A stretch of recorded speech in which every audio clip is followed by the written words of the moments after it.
Funeral arrangements have been announced for late Supreme Court Justice Antonin Scalia. On Friday, Scalia will lie in repose in the court's Great Hall.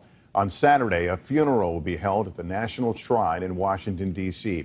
Meanwhile, the battle continues over replacing Scalia, which the president also addressed late today, as our Andrea Mitchell reports. Present them to the Senate. I expect them to hold hearings. I expect there to be a vote. In California, the president responding for the first time to the Republican roadblock against his filling the vacancy on the high court.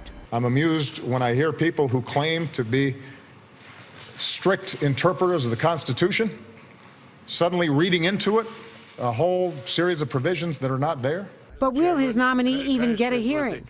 A small crack today in the Republican hard line from the powerful Judiciary Chairman Chuck Grassley, in charge of any confirmation hearing, telling Iowa Radio, I would wait until the nominee is made before I would make any decision. But Grassley tonight telling NBC he is not open to a confirmation. Tonight, the president also revealing what he wants in Scalia's successor. We're going to find somebody who is an outstanding legal mind, somebody who cares deeply about our democracy and cares about rule of law, and any fair-minded person, even somebody who disagreed with my politics, would say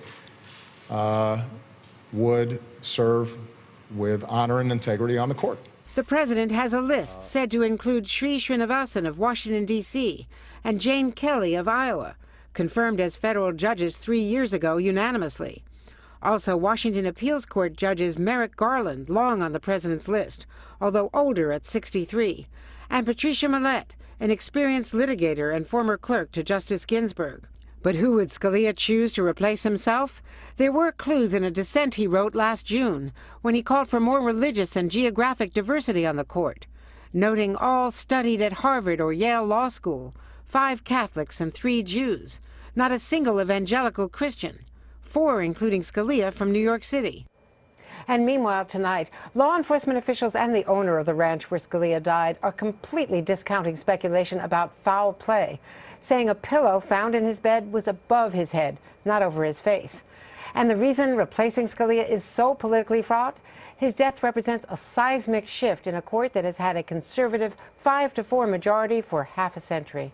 Lester? Andrea Mitchell tonight. Hey, NBC News fans, thanks for checking out our YouTube channel. Subscribe by clicking on that button down here and click on any of the videos over here to watch the latest interviews, show highlights, and digital exclusives. Thanks for watching.